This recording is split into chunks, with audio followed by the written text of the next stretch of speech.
Hello friend, this is Sangam Khodi and welcome back to my channel Pharmacist.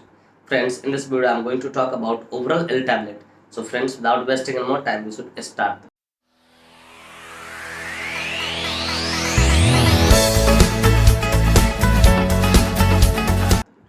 Friends, video को शुरू करने से पहले कुछ बातें मैं यहाँ पे शेयर करना चाहूँगा जो कि आपके लिए एक तरह से वार्निंग है। फ्रेंड्स, यह वीडियो सिर्फ जानकारी के उद्देश्य से बनाया है। इस वीडियो को देखने के बाद कोई भी मेडिसिन आप खुद से ना लें, कतई सेल्फ मेडिकेशन ना करें। Friends, actually don't support self medication at all. So before taking any medicine you must consult your doctor. कोई भी दवा लेने से पहले आप अपने डॉक्टर से जरूर कंसल्ट करें। तो फ्रेंड्स, चलिए वीडियो की शुरुआत करते हैं। फ्रेंड्स, आज का हमारा टॉपिक है overall L tablet. Friends, overall L tablet है बहुत ज़्यादा प्रचलित टैबलेट है, मेडिसिन है अमॉन्ग द वीमेंस, महिलाओं के बीच में, क्योंकि ये खासकर जो मेडिसिन है महिलाओं के लिए तैयार किया गया, प्रिपेयर किया, महिलाएं ही इसका इस्तेमाल करते हैं। फ्रेंड्स, यह मेडिसिन प्रेगनेंसी को प्रिवेंट करने के लिए इस्तेमाल किया था। इस मेडिसिन का इस्तेमाल अगर कोई प्रेगनेंसी है उसको नहीं, आप चाहते हो प्रेगनेंसी कंसीव ना करे, कोई फीमेल चाहती है, ठीक है, वुमन चाहती है वो प्रेगनेंसी कंसीव नहीं करना है, तो वो महिला इसका इस्तेमाल कर सकती है। मतलब समझिए प्रेगनेंसी को प्रिवेंट करने के लिए इसका इस्तेमाल किया था, मतलब प्रेगनेंसी से बचने के लिए इसका इस्तेमाल किया था।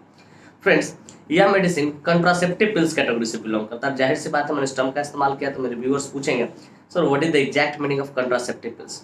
तो contraceptive pills, dear viewers, contraceptive pills कहने का मेरा अर्थ हो रहा है कि प्रिवेंट फ्रॉम द प्रेगनेंसी, कि कोई भी वैसा मेडिसिन जो प्रेगनेंसी कंसीव नहीं होने देता है, ठीक है, तो उसको हम उस वैसे मेडिसिन को या उस टाइप के मेडिसिन को हम लोग कंट्रासेप्टिव पिल्स कहते हैं। जैसे आपने माला डी नाम सुना हुआ, ठीक है, बहुत सारा अप्सरा नाम सुना होगा, तो वो सब क्या कंट्रासेप्टिव पिल्स है। ठीक उसी प्रकार यह जो मेडिसिन है एक तरह का कंट्रासेप्टिव पिल्स कैटेगरी से बिलोंग करता है।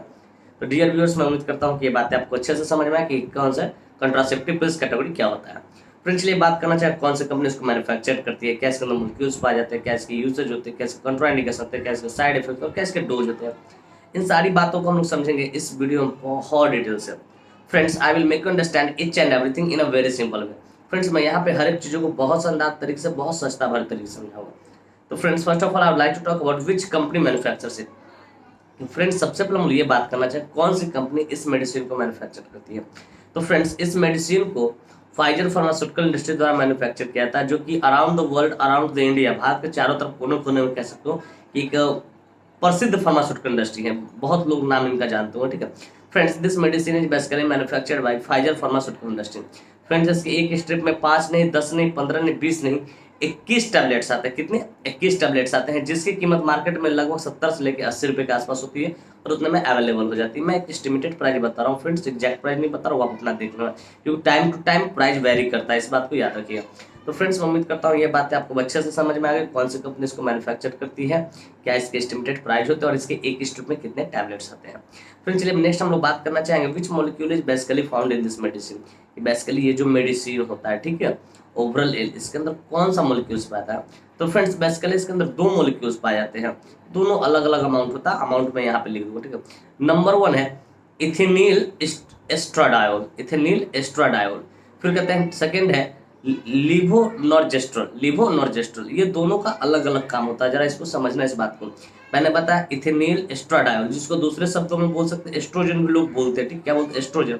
एस्ट्रोजन एक हार्मोन होता है, ठीक है, जो क्या होता है महिलाओं में, लड़कियों में, चाहे वीमेन कह लो, लेडी कह लो, कुछ भी कह लो, जेंडर फीमेल ही होगा, ठीक है। तो उसमें क्या होता है, जो पीरियड्स आते हैं, ठीक है, तो उसको यो उसी हार्मोन के कारण पीरियड आना शुरू होता है, एस्ट्रोजन के कारण शुरू होता है पीरियड आना, ठीक है।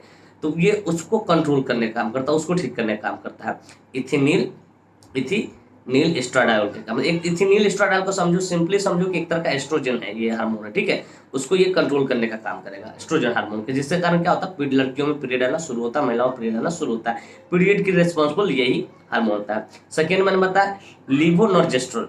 लिवोनॉर्जेस्ट्रोल क्या होता है? एक तरह का ये प्रोजेस्ट्रॉन जो होता है, ठीक है, हार्मोन महिला में जो प्रेगनेंसी को कंसीव करवाने में मदद करता है, ये उसके खिलाफ जाके काम करता है, उसको रोकने का काम करता है लिवोनॉर्जेस्ट्रोल। तो दोनों एक तरह से समझो कि एक तरह से हार्मोन ही है, ठीक है। एक एस्ट्रोजन हो गया पीरियड के लिए, ठीक है, एक हो गया प्रोजेस्ट्रॉन जो प्रेगनेंसी कंसीव कराने में मदद करते हैं, उसके खिलाफ जाके ये काम करेगा। तो फ्रेंड्स, मैं उम्मीद करता हूँ कि ये बातें आपको अच्छे से समझ में आए कि इसके अंदर कौन सा मॉलिक्यूल्स पाए जाते हैं। तो इसके अंदर बेसिकली 2 मॉलिक्यूल्स पाए, दोनों अलग अलग अमाउंट में पाए जाते हैं। मैंने हालांकि थोड़ा डिटेलिंग में मैंने बता दिया कि दोनों को मेडिकल टर्म में क्या कहते हैं, या इसी को दूसरे शब्दों में ये हार्मोन कहते हैं। एक को एस्ट्रोजन कहते हैं, दूसरे को प्रोजेस्टेरोन कहते हैं। तो फ्रेंड्स मैं उम्मीद करता हूँ ये बातें आपको अच्छे से समझ में आ गई होगी। फ्रेंड्स चलिए बात करना चाहेंगे इसकी यूसेज के बारे में कि कहाँ कहाँ इसका इस्तेमाल लिया जाता है। जितने भी गायनी डॉक्टर होते हैं इसका इस्तेमाल कहाँ कहाँ करते हैं। तो फ्रेंड्स इसका इस्तेमाल 2 जगहों पे मेनली किया जाता है। मेनली जो होता है वो 2 जगहों पे किया जाता है। नंबर 1 है treatment of irregular period. Treatment of irregular period, अब किसी लेडी को ठीक है इरेगुलर पीरियड आ रहा है, कंटिन्यू पीरियड नहीं आ रहा है, ठीक है, तो उसको कंटिन्यू करने के लिए, मेंटेन करने के लिए भी गायनी द्वारा इसका इस्तेमाल किया जाता है, या गायनी द्वारा इनको प्रिस्क्राइब किया जाता है, इस मेडिसिन को प्रिस्क्राइब किया जाता है। सेकेंड है प्रिवेंट फ्रॉम प्रेगनेंसी, कि अगर कोई लेडी है ठीक है, या कोई वुमन है, मैरिड हुई है, शादी हुई, लेकिन अपनी लाइफ को एंजॉय करना चाहते हैं, अभी मां नहीं बनना चाहती इतने साल, ठीक है, तो उससे भी बचने के लिए, मतलब प्रेगनेंसी कंसीव ना हो, ठीक है, उससे भी बचने के लिए इसका इस्तेमाल किया जाता है।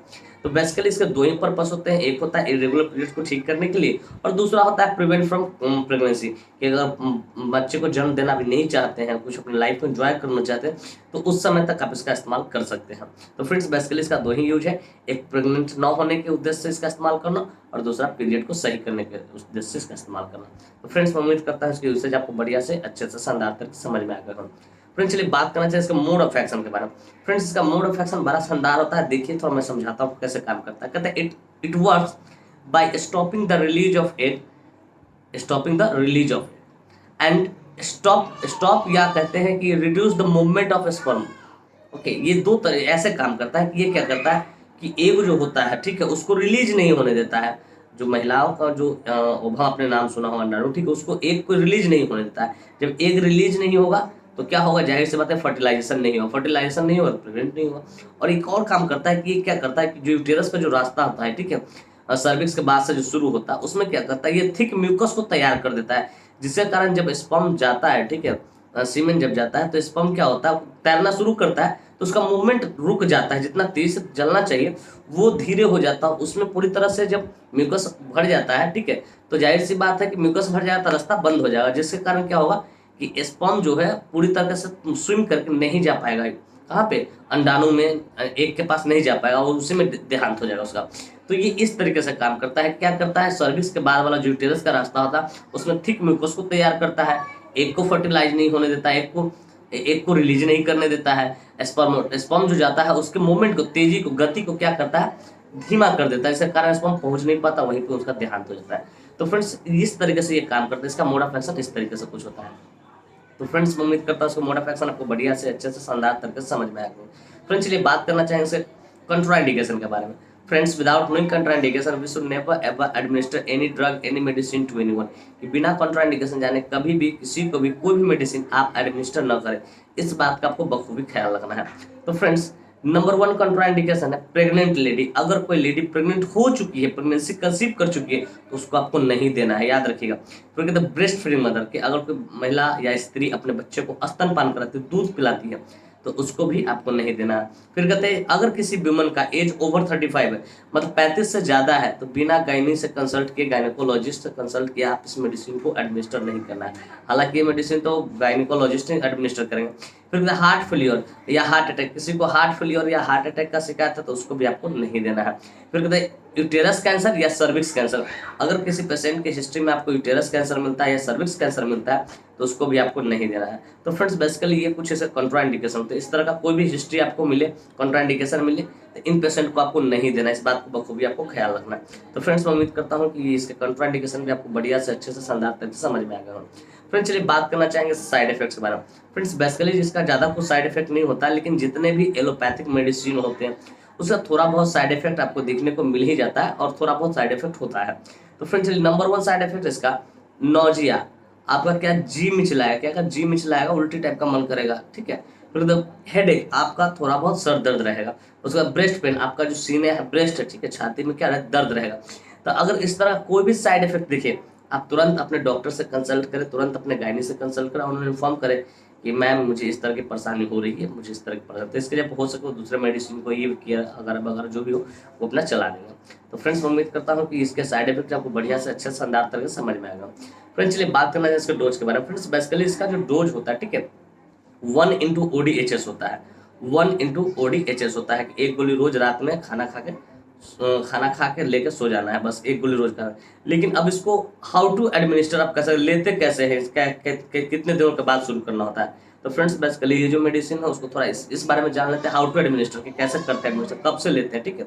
तो फ्रेंड्स जब कोई बीमारी, ठीक है, पीरियड में, और पीरियड का 5वां दिन, पीरियड खत्म हो जाती है, पीरियड के 5वें दिन से इसको शुरुआत करना है और 21 दिन तक कंटिन्यू लेना है। उसमें हालांकि सिंबल भी बनाया रहता है, मैंने देखा नहीं, आप हो सके गायनी का प्रोडक्ट है तो मैंने ध्यान नहीं दिया।